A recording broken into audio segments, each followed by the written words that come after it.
Quelles sont les montres de Jean-Paul Belmondo?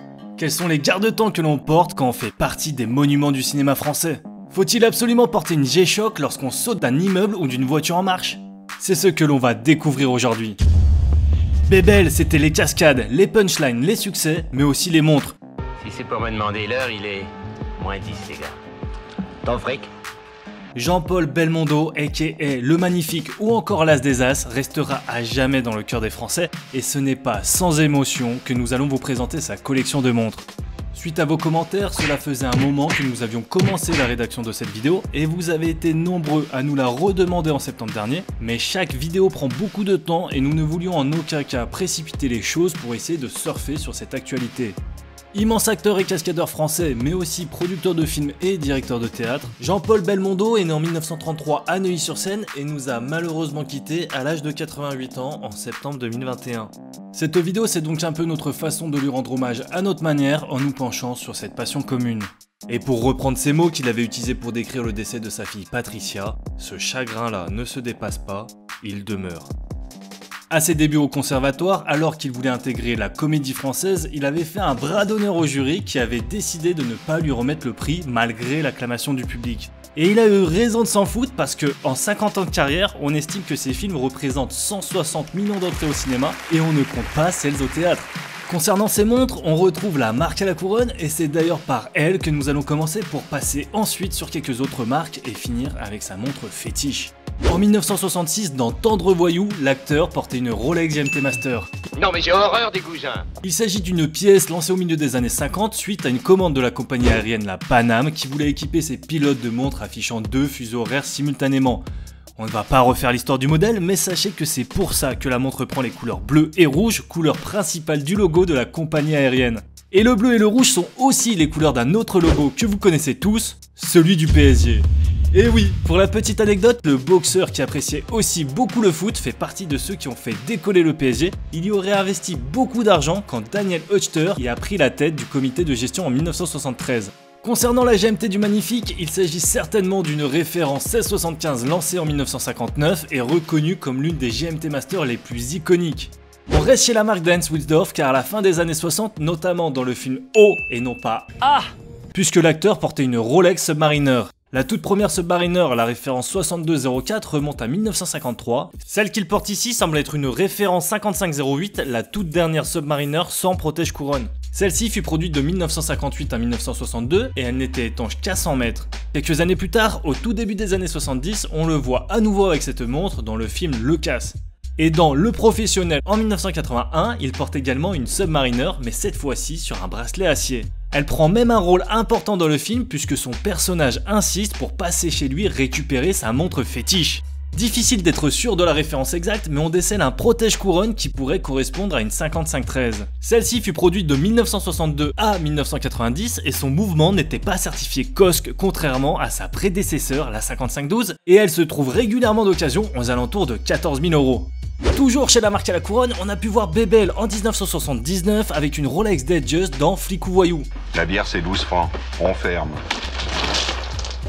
Elle est chaude. Elle fait partie des modèles les plus simples et les plus efficaces de la marque suisse. La première Datejust fut lancée en 1945, mais celle de Belmondo est certainement une référence appartenant à la famille des 160-00 qui ont commencé à être produites aux alentours de 1977 et ce jusqu'en 1988. Avant-dernière montre de la marque pour aujourd'hui, une Rolex D-Date dans Le Guignolo en 1979 à nouveau. Depuis son lancement, la D-Date n'existe qu'en métaux précieux et celle qu'il porte est en or jaune avec un cadran blanc et il semble bien qu'il s'agisse d'une référence 18038 lancée en 1977. Il s'agit de la toute première référence de D-Date à remplacer le verre acrylique par un verre saphir et à être équipé du calibre 30-55 offrant l'option de changement de date rapide. Elle propose un boîtier de 36 mm, taille d'origine de cette montre emblématique. On reviendra plus tard sur Rolex pour découvrir sa montre préférée, mais d'abord on change de crèmerie pour découvrir quelques pièces Cartier au poignet de l'acteur. La première est une Cartier Panthère que l'on retrouve en 1984 dans Joyeuse Pâques. À l'époque, on a également vu Pierce Brosnan ou encore Keith Richards des Rolling Stones porter cette pièce mixte prisée par la Jet Set International. La collection fut lancée l'année précédente en 1983 et fut produite jusqu'en 2000 avant d'être arrêtée puis réintroduite en 2017. Celle de l'As des As est entièrement en or jaune avec un cadran blanc. Elle existe aujourd'hui en deux tailles, 22 mm et 27 mm de diamètre, toutes les deux entraînées par des mouvements à quartz. Seconde pièce de chez Cartier pour le cascadeur, une superbe tank qu'il porte dans le film L'Héritier. La tank porte ce nom en référence au tank Renault FD17 qui aurait servi d'inspiration à Louis Cartier lui-même pour le choix des formes de cette montre dessinée en 1917 et proposée au public en 1919. Le mariage du carré et du rectangle est réussi et la montre deviendra même la pièce la plus iconique de la marque. Elle fut dérivée en un nombre incalculable de références et reste aujourd'hui une des pièces phares de chez Cartier. Plusieurs sources parlent également d'une Cartier Pacha et d'une Cartier Ballon Bleu, mais nous n'avons pas trouvé d'image suffisamment claire pour nous prononcer. Si vous en avez, mettez-les nous en commentaire. Attention, les liens sont souvent bloqués par YouTube. La Pacha aurait été vue dans les années 80 et la Ballon Bleu après 1990. D'ailleurs, on aura aussi besoin de votre aide pour une autre montre dont on parlera tout à l'heure. Quoi qu'il en soit, Jean-Paul semble apprécier ce que dégagent les garde-temps de cette marque française. En 1988, on a pu le voir dans Itinéraire d'un enfant gâté avec une Breitling chronomate en or et acier montée sur un bracelet en cuir. Jean-Paul Belmondo avait d'ailleurs remporté le César du meilleur acteur pour ce film mais n'est jamais allé le chercher. D'abord, car le fait de ne jamais avoir reçu de prix, que ce soit tout au début, au conservatoire ou plus tard dans sa carrière, était assez injuste selon lui, mais aussi parce que le César vient du nom de son sculpteur César Baldaccini et que ce dernier avait été préféré à un autre sculpteur très connu de l'époque qui n'était autre que Paul Belmondo, le père de Jean-Paul. Je fais la précision car son fils s'appelle lui aussi Paul Belmondo. Bref, depuis l'histoire, il y avait quelques tensions entre son père et César et l'acteur ne voulait pas prendre le risque d'envenimer la situation. C'est dommage, parce qu'à peu de choses près, Jean-Paul Belmondo aurait pu se voir recevoir un Belmondo. Et bien sûr, je te connais. Et plus je te connais, plus je t'aime, mon petit Queeby. En tout cas, je vous rassure, parce que après 40 ans à boycotter les Césars, on se rappelle tous l'hommage de Jean Dujardin. Ce n'est pas un hommage, c'est une ovation que nous allons offrir à Jean-Paul Belmondo.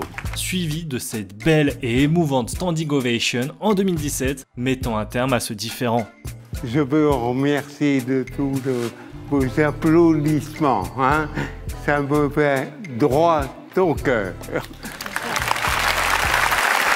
Pour ce qui est de la montre, il semblerait qu'il s'agisse d'une référence 81-950 proposant un boîtier de 39 mm de diamètre renfermant un calibre ETA Valjoux 7750, un des mouvements de chronographe automatique les plus célèbres au monde qui fut lancé en 1974. Cette montre se trouve d'occasion en dessous de 2000 €.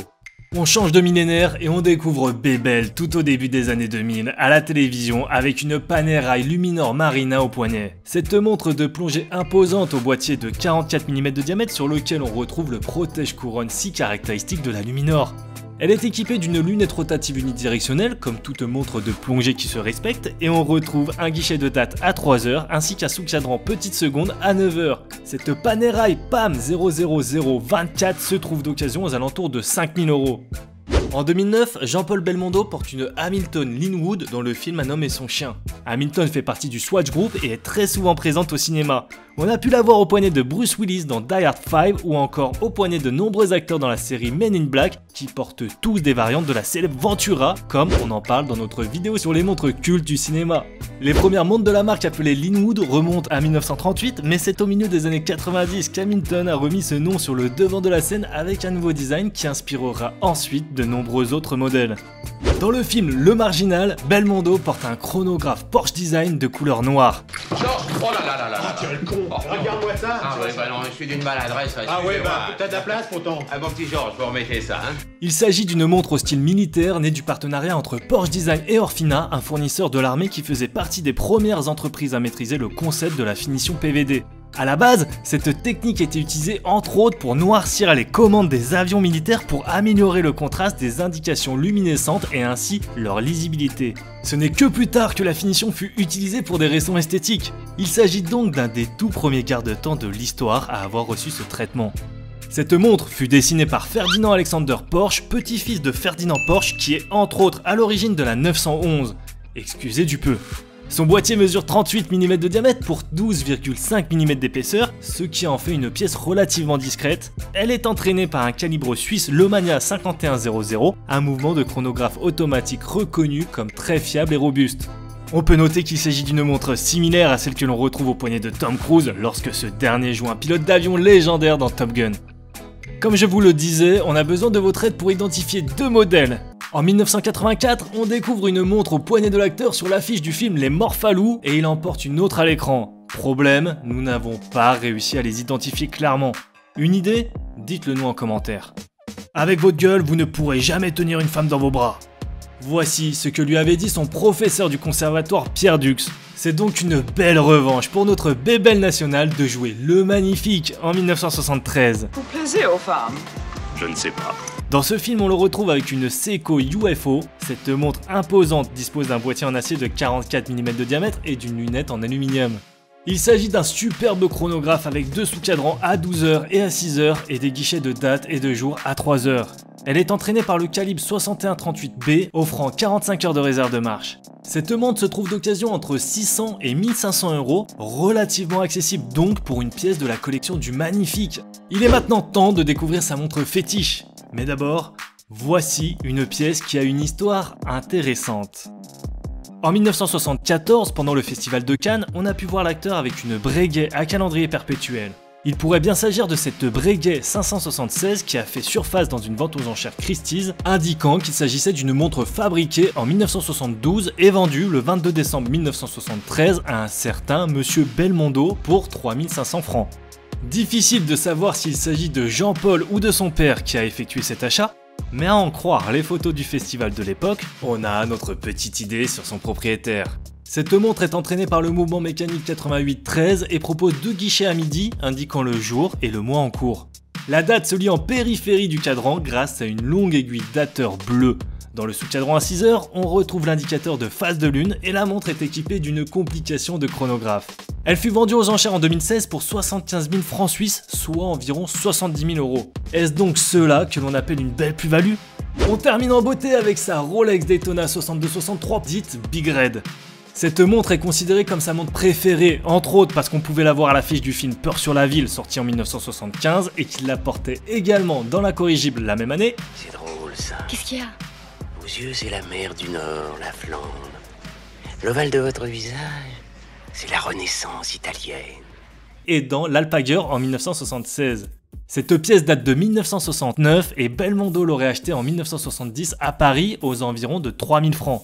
Il portait donc sa montre personnelle sur ses films et des années plus tard, il l'offrit à son fils Paul avant qu'elle ne soit vendue à un particulier, certainement fan de la marque de Hans Wilsdorf et de ce monument du cinéma français. En 2013, pour fêter les 50 ans de la Daytona, la maison Christie's a organisé une vente aux enchères lors de laquelle cette Daytona a refait surface. Elle était alors estimée entre 50 000 et 100 000 €, mais elle fut adjugée à 165 000 €. En 2021, on peut estimer que l'acheteur de l'époque a fait une très bonne affaire et on ne peut qu'imaginer le prix auquel elle se vendrait si elle réapparaissait. Vous pouvez d'ailleurs nous donner vos pronostics en commentaire, même si je doute que le propriétaire veuille se séparer d'un tel Graal. Alors, laquelle de ces montres est votre préférée et de quelle autre personnalité voudriez-vous que l'on parle dans les prochaines vidéos? On vous met ici 2 autres vidéos qui devraient vous plaire et je vous dis à bientôt sur lecalib.com.